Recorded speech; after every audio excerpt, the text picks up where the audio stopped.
அனைவருக்கும் SK channel சார்பாக வணக்கங்கள். இன்று நாம் காணவிருப்பது குடியாத்தத்தில் வெகு விமர்சையாக நடைபெறும் கங்கையம்மன் சிரசு திருவிழா. இந்த திருவிழா ஏன் கொண்டாடுகின்றோம், இதனுடைய வரலாறு என்ன, இதனுடைய முக்கிய நிகழ்வுகள் அனைத்தையும் நாம் இந்த காணொளியின் வாயிலாக காணலாம். முதலில் கங்கையம்மனின் வரலாறு. விதர்ப்ப தேசத்தை ஆண்டு வந்த இறைவத மகாராஜன் குழந்தை பாக்கியம் வேண்டி பிரம்மதேவனை பூஜித்து கடும் தவம் மேற்கொண்டு அவரது வரத்தின்படி ரேணுகாதேவியை, அதாவது கங்கையம்மனை மகளாக பெறுகின்றார். ரேணுகாதேவி வளர்ந்து அழகு தெய்வமாக காட்சி தரும் போது ஜமத்கனி என்ற முனிவருக்கு திருமணம் செய்து தருகிறார். இவர்களுக்கு விஷ்ணுவின் அம்சமான பரசுராமன் உட்பட 4 குழந்தைகள் பிறக்கின்றது.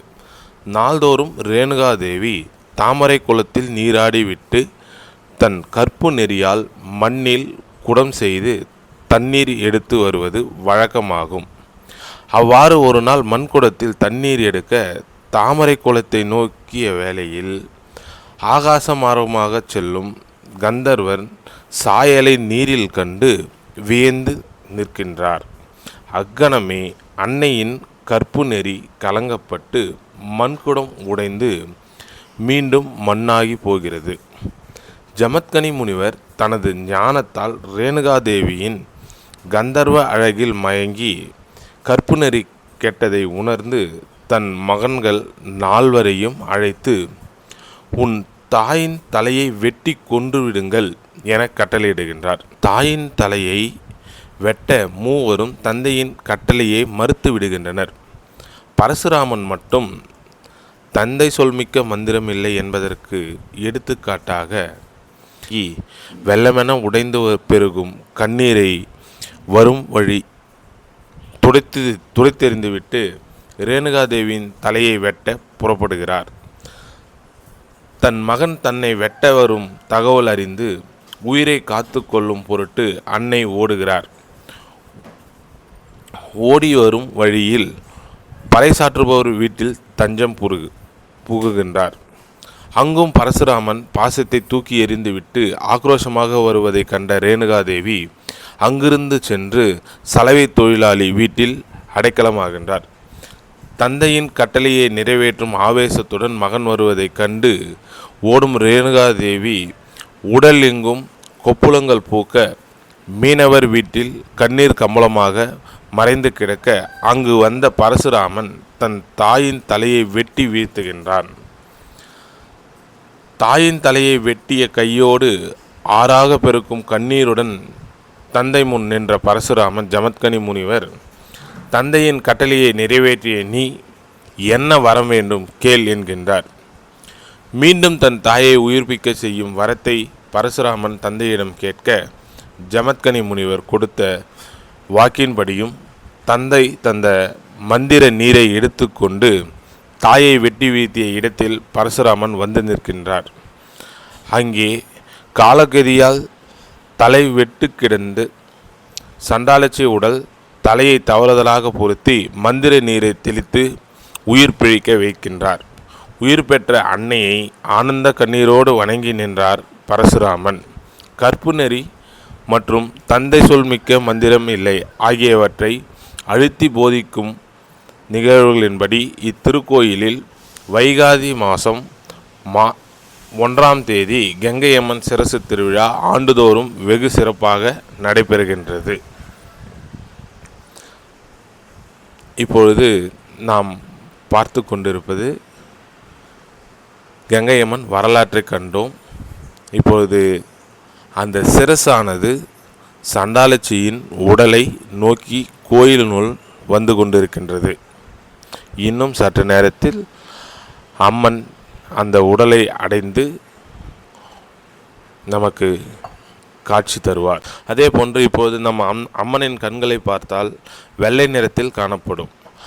இதே இன்னும் சற்று நேரத்தில், அதாவது இரவு 8 மணி அளவு இந்த உடலிலிருந்து சிரசு வெளியேறும் பொழுது அம்மனின் கண்களை இப்போது பார்த்து கொள்ளுங்கள். அம்மனின் கண்கள் வெள்ளையாக இருக்கும். இன்னும் சற்று நேரத்தில், அதாவது இரவு 8 மணிக்கு அங்கிருந்து புறப்படுகையில் அம்மனின் கண் மாறுபடும். இப்போ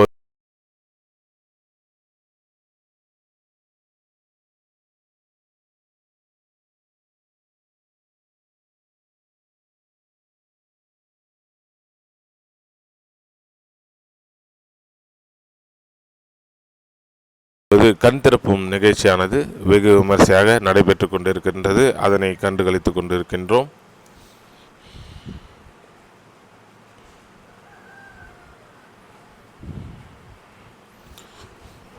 இப்போது அம்மன் சிரசானது முத்தாலம்மன் கோயிலில் இருந்து எடுத்து வந்து கோவலாபுரத்தில் உள்ள கங்கை அம்மன் ஆலயத்தில்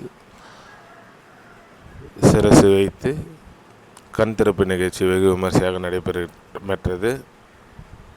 இப்போது பார்த்தீர்கள் என்றால் கண்கள் வெள்ளை நிறத்தில் காணப்படும். நன்கு பார்த்து கொள்ளுங்கள்.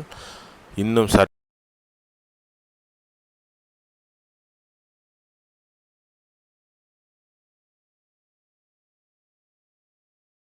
நேரத்தில் அன்னையின் கண்கள் இது இரவு 7:45 எடுத்த காணொளியாக இருக்கின்றது.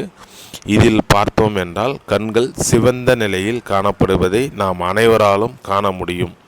அதாவது அம்மன் அங்கிருந்து வரும்போது ஆனந்தத்துடன் வருவதாகவும், இங்கிருந்து செல்லும்போது அதிக கோபத்துடன் வெளியே செல்லும் காட்சியை நாம் இப்போது கண்டு கொண்டிருக்கிறோம்.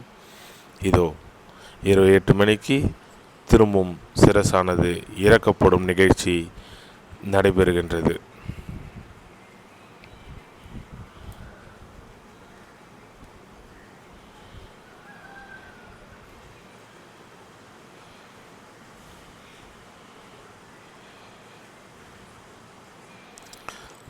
சிரசு இறக்குதல் நிகழ்ச்சி அதிவிமர்சையாக நடைபெற்று கொண்டிருக்கின்றது. இப்போது அங்கிருந்து புறப்பட்டு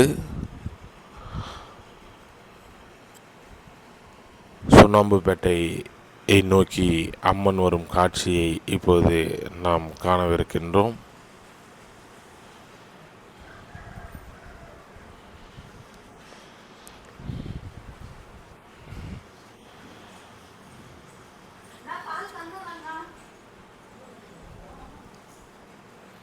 இதற்கிடையில் ஆற்றங்கரையில் வெகு விமர்சையாக நடைபெறும் வானவேடிக்கை.